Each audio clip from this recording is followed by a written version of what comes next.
जय हिंद साथियों, आप सभी का स्वागत है हमारे यूट्यूब चैनल रामपुर स्टडी में। मैं आप लोगों के सामने फिर एक नई सीरीज के साथ एग्रोनॉमी से संबंधित क्वेश्चन रख रहा हूं, जो कि आपके सभी एग्ज़ाम के लिए महत्वपूर्ण होंगे। जितने भी एग्रीकल्चर के एग्ज़ाम होते हैं, चाहे वो बीएससी एग्रीकल्चर सेमेस्टर वाइज हो या कोई अदर कॉम्पिटिटिव एग्ज़ाम हो, उसमें आपकी मदद करने वाले हैं। तो चलिए, आज का हमारा फर्स्ट क्वेश्चन है कि भारत की कृषि सबसे अधिक किस पर निर्भर है या निर्भर होती है? तो ये होती है वर्षा पर। वो आपकी वर्षा पर जो है निर्भर होती है। मैं कलर चेंज कर ले रहा हूँ, लाल कर लो।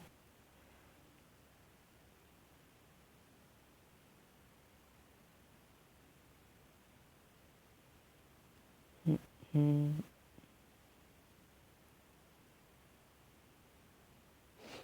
चलिए, आज दूसरा क्वेश्चन दिया हुआ है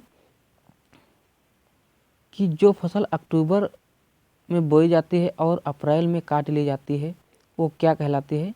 तो रबी की फसल कहलाती है, जो आपकी अक्टूबर में बोई जाती है और अप्रैल में काट ली जाती है। तो कौन कौन सी फसल हैं?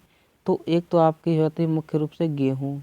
कौन सी? गेहूँ, जौ, चना, ये सभी जो है आपकी रबी की फसलें हो जाती हैं। इसको आप लोग ध्यान रखिएगा। फिर क्वेश्चन नंबर 3 दिया हुआ है कि जो फसल जुलाई में बोई जाती है और अक्टूबर में काट ली जाती है, वे कौन सी फसल होती हैं? तो वे होती है खरीफ ऋतु की फसल। अब ये कौन कौन सी होती हैं? तो होती है आपकी जैसे धान हुआ, बाजरा हुआ,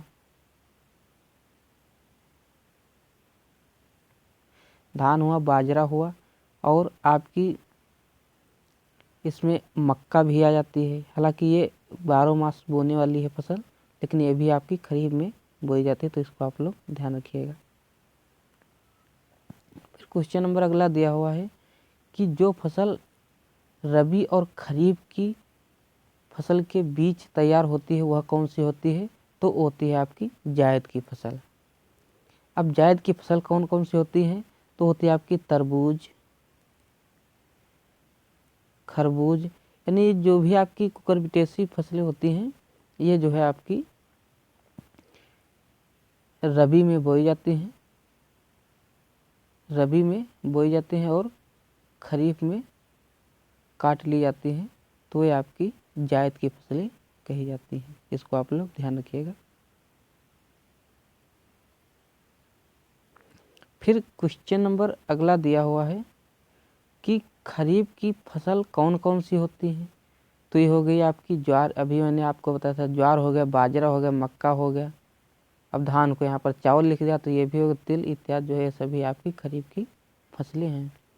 और रबी की, तो रबी की फसलें आपकी मुख्यतः होती हैं गेहूँ, चना, जौ, मटर, सरसों, आलू इत्यादि।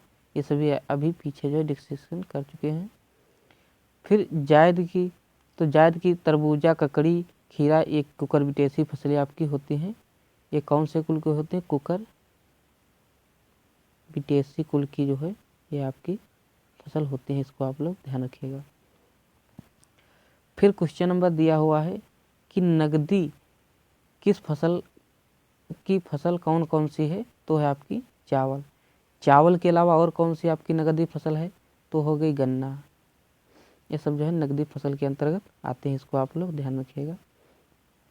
फिर क्वेश्चन नंबर अगला दिया हुआ है कि किस क्षेत्र को चावल का कटोरा कहा जाता है? तो एक कृष्णा और गोदावरी क्षेत्रों को चावल का कटोरा कहा जाता है। अब अगर पूछ ले कि किस राज्य को चावल का कटोरा कहा जाता है, तो आपका है छत्तीसगढ़ राज्य जो है, ये आपका जो है, मैंने उस तरह के 36 लिख दिया, इसको आप लोग समझ जाइएगा।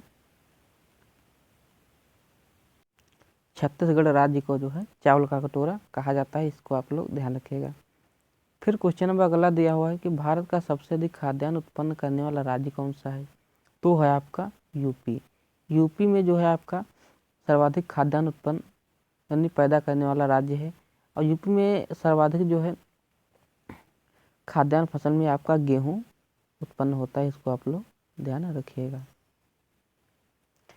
फिर क्वेश्चन नंबर अगला दिया है, भारत में सबसे अधिक कौन सी फसल उगाई जाती है? तो उगाई जाती है आपकी धान। सबसे अधिक जो है धान उगाई जाती है, या चावल कह सकते हो। और यही आपकी जो है भारत में जो खाद्यान्न फसल आपकी चावल ही है। खाद्यान्न फसल कौन सी है?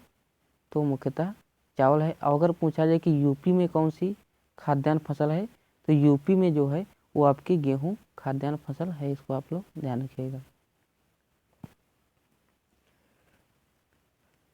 फिर क्वेश्चन नंबर अगला दिया है कि हरित क्रांति का जनक किसे कहा जाता है?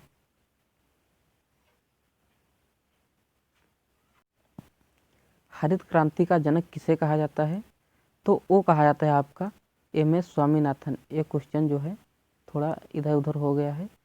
ये जो है आपका हरित क्रांति का जनक किसे माना जाता है? तो वो है एम एस स्वामीनाथन को। और ये कब चलाई गई थी? तो ये 1967 और 68 के बीच हरित क्रांति चलाई गई थी, इसको आप लोग ध्यान रखिएगा। फिर है अगला कि हरित क्रांति का प्रमुख उद्देश्य क्या था? तो इसका उद्देश्य ये था कि खाद्यान्न उत्पादन में आत्मनिर्भर लाना जो है खाद्यान्न उत्पादन का मुख्य लक्ष्य था। और ये मुख्यतः किन किन फसलों पर लागू हुई थी? तो ये मुख्यतः जो है गेहूँ और धान की फसल पर जो है मुख्यतः लागू हुई थी हरित क्रांति। और हरित क्रांति से मुख्यतः जो राज्य जो विकास पर रहा वो कौन सा राज्य था? तो वो था आपका पंजाब राज्य जो है, वहाँ पर हरित क्रांति का जो है प्रभाव बहुत ज़्यादा पड़ा, जिससे कि वो आज भी जो है खाद्यान्न उत्पादन में आगे है।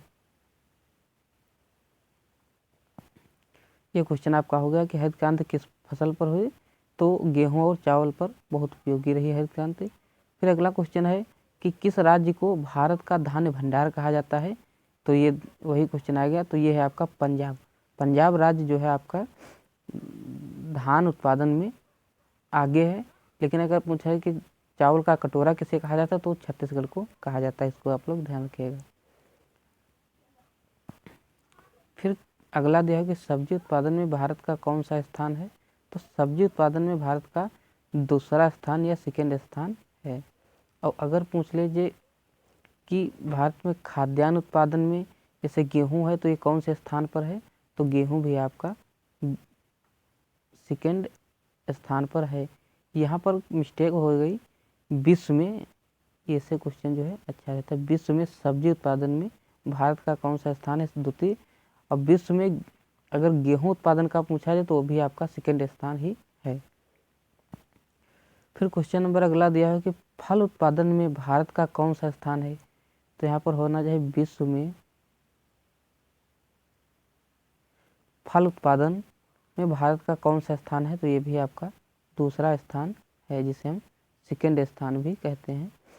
और अगर पूछ लिया जाए कि फलों के अध्ययन को क्या कहते हैं? तो फल के अध्ययन को हम पोमोलॉजी कहते हैं। क्या कहते हैं?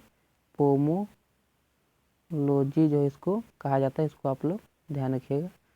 फल के अध्ययन को पोमोलॉजी कहा जाता है।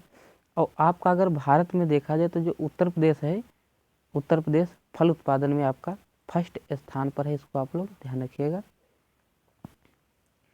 फिर क्वेश्चन नंबर अगला दिया हुआ है कि नीली क्रांति, नीली क्रांति का संबंध किस उद्योग से है? तो ये है आपका मत्स्य उद्योग से नीली क्रांति का संबंध है। अब अगला दिया है कि श्वेत क्रांति का संबंध। तो श्वेत क्रांति का जो संबंध है ये आपका दुग्ध उत्पादन से है, या इसी को हम जो है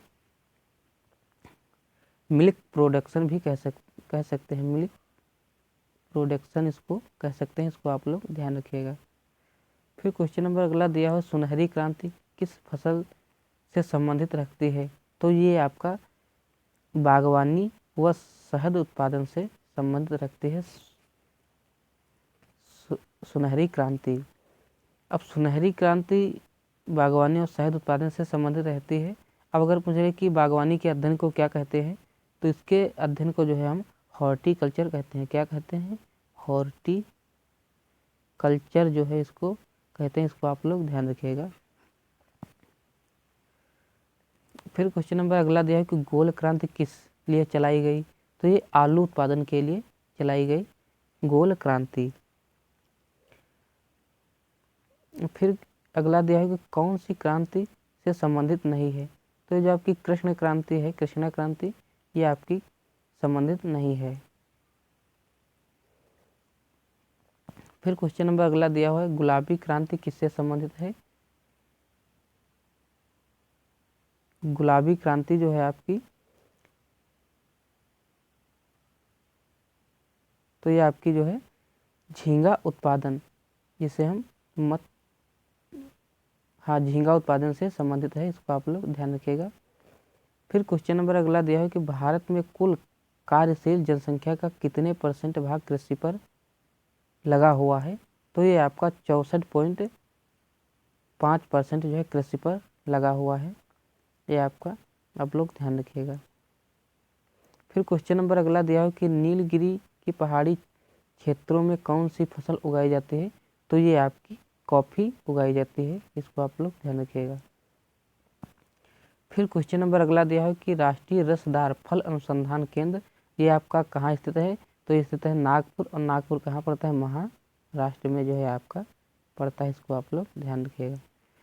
फिर अगला दिया है कि अंगूर की खेती के लिए कौन सा शहर प्रसिद्ध है, तो ये आपका नासिक जो है प्रसिद्ध शहर है, इसको आप लोग ध्यान रखिएगा। फिर क्वेश्चन नंबर अगला दिया हुआ है कि मूंगफली भारत में सबसे अधिक कहाँ, तो आपका गुजरात में उगाई जाती है। गुजरात राज्य जो है मूंगफली उत्पादन में प्रथम स्थान पर है, फर्स्ट नंबर पर है, इसको आप लोग ध्यान रखिएगा। फिर क्वेश्चन नंबर अगला दिया है कि चावल का उत्पादन सर्वाधिक किस राज्य में होता है, तो ये आपका होता है पश्चिम बंगाल में। फिर अगला क्वेश्चन दिया है कि भारत के किस राज्य में गेहूं की खेती नहीं होती है, तो ये आपका जो तमिलनाडु राज्य है, इस राज्य में गेहूं की खेती नहीं होती है। तो यहाँ पर कौन सी खेती होती है, तो यहाँ पर मुख्यतः जो है गन्ने की खेती होती है। क्षेत्रफल में जो है गन्ने का उत्पादन सबसे ज़्यादा ये करता है, क्षेत्रफल में प्रति हेक्टेयर उत्पादकता जो है वहीं की है, तमिलनाडु की, इसको आप लोग ध्यान रखिएगा। फिर अगला क्वेश्चन दिया है कि किस फसल की कटाई व बुआई में सबसे अधिक समय लगता है, तो ये लगता है आपकी गन्ना, जो कि शुगर केन कहते हैं, और ये आपकी जो है 12 माह की फसल है, 12 मंथ की, इसको आप लोग ध्यान रखिएगा। और इसकी जो बुआई की जाती है गन्ने की, वो प्रायः मार्च में जो है 15 फरवरी से 15 मार्च में जो है मार्च तक इसकी बुआई कर दी जाती है, इसको आप लोग ध्यान रखिएगा। अब गन्ने की बुआई एक तरह से देखा जाए तो साल में 3 बार होती है, तो ज़्यादा डिटेल में हम नहीं देखेंगे, सिर्फ इसकी बुआई जो है 15 फरवरी से 15 मार्च में हो जाती है, इसको आप लोग ध्यान रखिएगा। फिर अगला क्वेश्चन दिया है कि तिलहन प्रौद्योगिकी मिशन की स्थापना कब हुई, तो ये हुई थी आपकी 1986 में। तिलहन प्रौद्योगिकी मिशन की स्थापना 1986 में हुई थी। और अगर हम बात करें कि तिलहन उत्पादन में जो आपका शीर्ष स्थान पर राज्य है, वो आपका जो है मुख्य रूप से राजस्थान है। कौन सा राज्य है, राजस्थान जो है ये तिलहन उत्पादन में मुख्यतः जो है शीर्ष स्थान पर है, इसको आप लोग ध्यान रखिएगा। फिर क्वेश्चन नंबर अगला दिया है कि भारत का उर्वरक उत्पादन में विश्व का कौन सा स्थान है, तो ये आपका तीसरा या 8वां स्थान है, इसको आप लोग ध्यान रखिएगा।